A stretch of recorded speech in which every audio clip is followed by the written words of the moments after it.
Welcome back to Jane's Stories of Life. You know, there are some aromas that the minute you smell them, it triggers emotions. It may trigger memories. For me, one of those aromas is coffee. I love the smell of coffee. I remember back when I was really younger and you would go to the supermarket and pick out your coffee beans and pour them in the grinder, and they would grind, and then, you know, the grounds would go back into the bag, and oh, that was such a good smell. I was a coffee drinker for many years. My mom was a coffee drinker. She always drank black coffee, and I drank black coffee too for a long time. I think I probably started drinking coffee maybe in high school. Certainly in college, I was a coffee drinker, and I drank black coffee. Back then, in the dorms, you could not have any kind of heating element whatsoever. No hot plates. Microwaves had not been invented, or if they were, no, I don't even think they'd been invented back then. We couldn't have the little coil that you stick in a cup of water to heat the water. There was nothing. So I guess whatever coffee you had, you got from the cafeteria. In the mid-60s, coffee houses were very popular. We would go, they were kind of the hippie and the beatniks, and you would go to the coffee house and everybody was smoking and drinking coffee, listening to poetry, hanging out, being cool.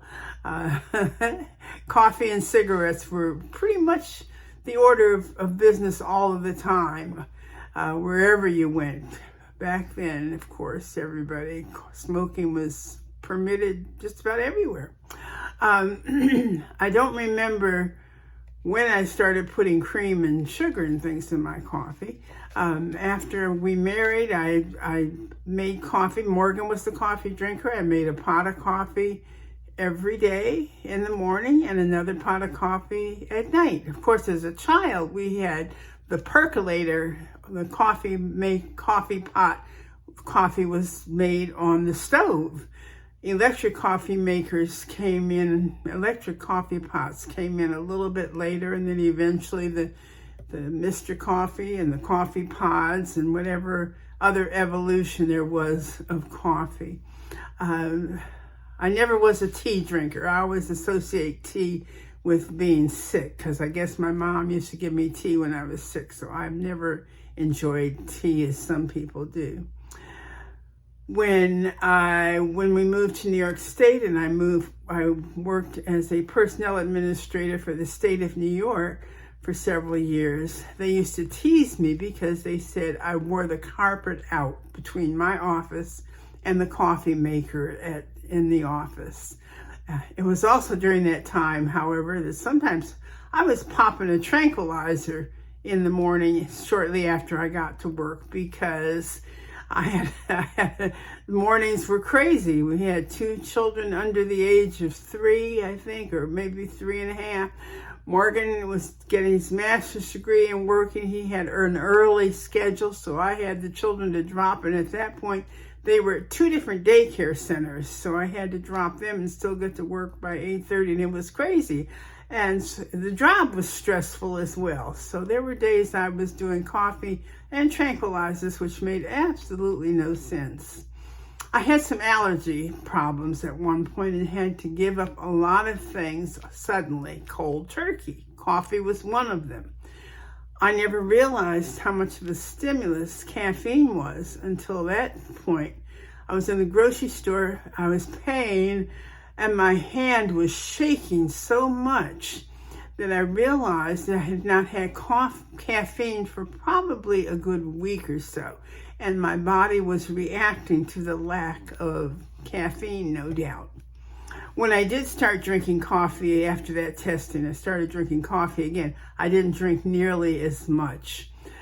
When we moved to the state of Delaware, I discovered Wawa. Wawa, for those who don't know, it was a convenience store located in Pennsylvania, New Jersey, Delaware, some parts of the East Coast, and now they've spread beyond. We have Wawa in Florida.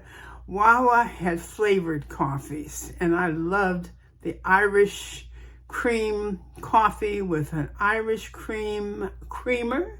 And then in the fall, when they had pumpkin spice coffee with pumpkin spice creamer, that was just the ultimate. I would stop on the way to school in the morning and get my 20-ounce mug of coffee, which I truly enjoyed. In 2015, I had a heart attack and they diagnosed me as having AFib. So they said no more caffeine. So that was the end of my coffee drinking. Decaffeinated coffee does absolutely nothing other than taste terrible. But, you know, I've never switched to that at all. It's just one of those things, though, that, there's nothing. There are times now when I think, wow, I would love to have a cup of coffee right about now, but I don't. The little caffeine that's in chocolate, I can justify, though. I know that's caffeine too, but I don't worry about that amount. Let's see, what else? I guess that's about it for my, let me mention Starbucks. Yes, because Starbucks is so popular.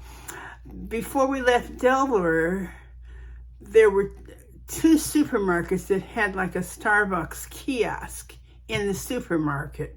I don't believe that Starbucks opened a location in Dover until after 2019, which is when we left the state of Delaware.